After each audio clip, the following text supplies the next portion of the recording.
Maayong adlaw sa tanan. On this momentous occasion of Toledo City's Charter Day, I extend my warmest congratulations to all its residents. This is a day to celebrate the city's rich history, its vibrant culture, and the unwavering spirit of its people. Layo na ug naabot ang dakbayan sa Toledo City, overcoming challenges and embracing progress. Let us remember the visionaries and leaders who paved the way for this thriving city. Their dedication and hard work have laid a foundation for the prosperity enjoyed today. Dako pod ang natabang sa dakbayan para sa lalawigan sa Sugbo. Ang ngayan lang kamo yukbuan.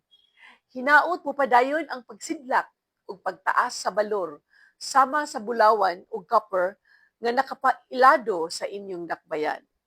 Happy 65th Charter Day, First Class, Toledo City.